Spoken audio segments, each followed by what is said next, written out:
مساء الخير على الجميع، ويا رب الكل يكون بألف خير وصحة وسعادة. فيديو جديد أتمنى من الله أن ينال رضاكم وإعجابكم.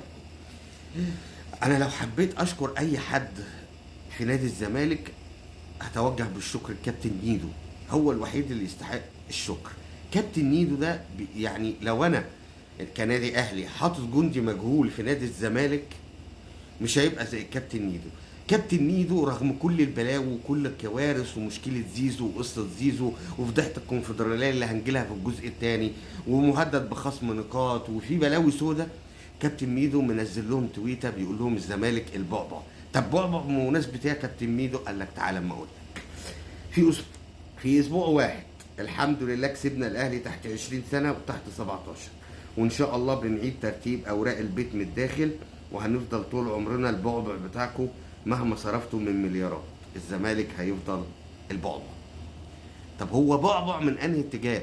كلمه بعبع ديت يعني معناها واحد بياكل الاخضر والياس، واحد مش سايب اي حاجه، مش سايب بطوله الا لما داخل فيها، وان وقعت منه بطوله بيعوضها ب10. طب ده الزمالك يعني؟ تقصد بده الزمالك تحت 20 وتحت 17 بقى البعبع عشان فاز؟ امال لو خد الدوري بقى ولا عمل ايه كنت ايه؟ هو انت بتعمل كده عشان ايه؟ عشان يصيط ابنه اللي جابه الجون، فبيصيط ابنه على قفا نادي الزمالك. كأن قفا، بقول لك والله لو النادي الاهلي حب يحط جندي مجهول مش هيلاقي احسن من ميدو يعني بص بيقوم بالدور على اجمل وجه، سايب البلاوي السوداء دي كلها ومركز ان هو يصيط ابنه ويطلع ابنه ترند على قفا نادي بحجم نادي الزمالك. وطلع له لك بعبع ايه يا ابني؟ بعبع ايه؟ هو في بعبع يبقى عنده ظروف قهريه يا حبيبي؟ هو في بعبع بقاله ربع قرن مش عارف ياخد بطوله دوري الابطال؟ هو في بعبع ما بيشاركش في كاس العالم للانديه بقاله 25 سنه؟ هو في بعبع ما راحش اي محفل عالمي تحت اشراف الفيفا؟ هو ده اسمه بعبع؟ امال يبقى على كده الاهلي نسميه ايه؟ لما ده البعبع الاهلي نسميه ايه؟ غول ولا نسميه ايه؟ انا مش عارف والله بجد يا جدعان. عقليه بص في الطراوه. هو يصطبح من هنا ينتش التغريده من هنا على طول على طول. هو عايز كده، هو عايز يتنيه دايما في الصوره. حب يعني حب الظهور وحب الشو وحب زي مرتضى منصور بالظبط. زي مرتضى منصور. الحديده فين اهي؟ ترند. عايز دايما طول الوقت انا ابقى ترند والناس كلها تتكلم عني واسير الجدل، وهو عارف ومتاكد من جواه ان مفيش حاجه اسمها بعبع، ان هو اساسا ما حصلش رجل بعبع حتى. يعني هو ما حصلش رجل ده يا راجل. شوف العقليه فين. راجل فاز في مباراه تحت 20 وفاز في مباراه تحت 17 طلع يقول لك بعبع. طب والفريق الاول مش بعبع ليه؟ افريقيا ممش بعبع ليه؟ في العاب الصالات ده لسه اخرها من 10 دقايق الاهلي واخد الكاس في الطايره، كاس مصر، خلص عليهم 3-1 وخد الدوري وخد السوبر، وفي اليد حسم الدوري امبارح، وفي السله والله مش متابع، والله ما متابع كره صالات، بس كل شويه الاقي مبروك النادي الاهلي بطل الدوري، مبروك النادي الاهلي بطل السوبر، مبروك النادي الاهلي بطل كاس مصر، مبروك قلت ايه يا عم؟ وما فيش في البلد دي غير الاهلي؟ ويقول ده طالع يقول لي بعبع، طالع يقول لي بعبع. امال الناس اللي بتكسب ديت وعماله تمرمطك شمال ويمين وجايباك ارض في كل الالعاب نقول عليها ايه؟ نقول عليهم ايه دول اللي ماسكينك وهات يدعك طول السنه؟ دول نسميهم ايه؟ اللي واخدين كل البطولات 90%. لا 90 ايه، 95% من البطولات. تقدر تقول لي ايه بطولات الزمالك السنه دي وايه بطولات الاهلي السنه دي؟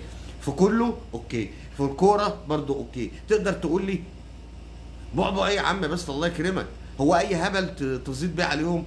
يا عم استقيم شويه يا عم، مش كل ما ترفع تهبط. لا مش كده، مش الدرجات. عايز تصيط ابنك صيطه، محدش قال لك حاجه، بس مش على قفا نادي كبير بحجم نادي الزمالك. يا عم شوف زيزو يا عم اللي ما حضرش النهارده وضربكوا على قفاكوا والموضوع خلاص خلص رسمي، وانت عارف ان هو خلص رسمي، بس دي حلاوه روح. وفي اتجاه كمان يا جماعه، خد دي بقى، اتجاه لتجميد زيزو. في اتجاه في نادي الزمالك لتجميد زيزو، وفي بيان هيصدر بيوضحوا فيه كافه الحقائق بدايه من اللي عمله ابو زيزو من اول جلسه لحد اخر جلسه. ده خبر ليك انت بقى من عندي كده. الزمالك ناوي يجمد زيزو، ناوي يجمد زيزو، وصل له ان هو قعد مع النادي الاهلي وخد فلوسه وكل حاجه، فناوي يجمده، وهيطلع بيان يقول لك فيه ان كل مراحل المفاوضات بتاعتنا اهي، ويسلموا زيزو للجمهور. انت مش قادر تحل مشاكلك وتقول لي بعبع؟ يا راجل صلى على النبي، بس صلى على النبي. نيجي بقى لفضيحه الكونفدراليه. ايه اللي حصل؟ نادي الجنوب افريقي ستالين بوش ده اللي كان بيلعبه الزمالك، بيقول لك قدم شكوى بعدم قانونيه لعب محمود بنتايج مباريات مع نادي الزمالك. هل هي تعتبر غير سليمه او الاجراء ده قانوني او غير قانوني؟ الله اعلم. بس حتى لو غير قانوني هتتليس. انا بقول لك اهو، هتتليس وهتتدارى وبص، كل سنه وانت طيب. طول ما بوريده في الاتحاد الافريقي الامور تمام، الامور شغاله تمام. بس كانوا بيلعبوا عليه فلوس، والاتحاد الافريقي قال لك لو النادي عليه جنيه مش هيلعب وهتتسحب رخصته ومش هنديله رخصه المشاركه. فجاي دلوقتي تقول لي قانونيه مشاركه لاعب؟ لا يا راجل، هيليسوها دول حبايب مع بعض، ما تقلقش هيليسوها. وبعدين دي الكونفدراليه يعني مش مستاهله العك ده كله. صحيح هي ملهاش لازمه، بس برضه في النهايه بطوله يعني مشارك فيها، وما ينفعش ايه يعني ايه ينسحب منها او يبقى في حاجه غير قانونيه تؤدي الى حرمانه من البطوله دي. لا ما اعتقدش. هتتليس الامور وهتبقى زي الفل. وانا بقول لك ما تقلقش يعني، سيبك من الموضوع ده حتى وان ثبت عدم قانونيته هتتليس وهتتلم.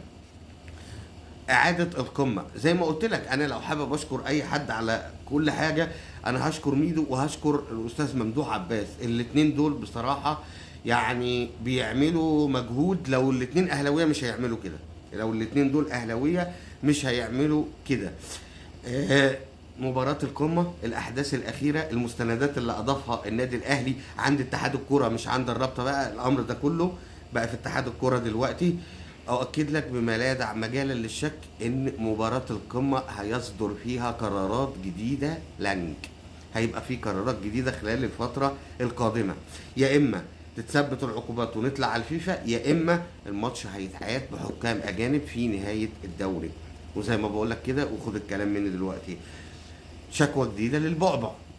شفت البعبع في واحد اسمه ياسر حمد جه لعب 3 دقايق ونص هنا، اشتكاه في الفيفا وعايز فلوسه. ايه يا بعبع ريحتك بقت فايحه قوي يا بعبع، ما تدي الناس فلوسها يا بعبع. انا شفت بعبع مفلس؟ انا ما شفتش بعبع مفلس ده قبل كده، والله عمري ما شفت بعبع مفلس. يعني دي جديده ان في بعبع ومفلس. البعبع ده بيتقال على الشخص القوي المسيطر اللي عنده كاريزما كده وما بيسيبش حاجه، قاضي على كل حاجه، اخضر ويابس وكيلها. انما بعبع مفلس وعنده ظروف قهريه، وبعبع بيقسط فلوس، وبعبع بيقعد مع اللعيبه يديهم شاليهات ويديهم اجنسات عربيات بدل الفلوس. اول مره. لا ده البعبع ده مش عاجبني، البعبع ده مش حلو. شوف لك بعبع تاني يا كابتن مين، شوف لك بعبع تاني. زي ما قلت لك النادي الاهلي مكتسح كل حاجه يا جماعه. النادي الاهلي 99% من البطولات السنه دي واخدها مباشره من نادي الزمالك، ما عدا يمكن بتهيألي الدوري اللي هو قابل فيه بتروجيت بس، يا الدوري يا السوبر. والله ما انا مش متابع صالات، انا ما بتابعش صالات، بس في ناس تانية لما تتزنق بتروح تتابع الصالات عشان تستر نفسها. اخيرا الف مبروك للنادي الاهلي وابطال النادي الاهلي في الطايره والسله واليد وكل الالعاب اللي فرحونا بجد، وقدروا يحطموا او يوقفوا البعبع على راي كابتن ميزو. السلام عليكم.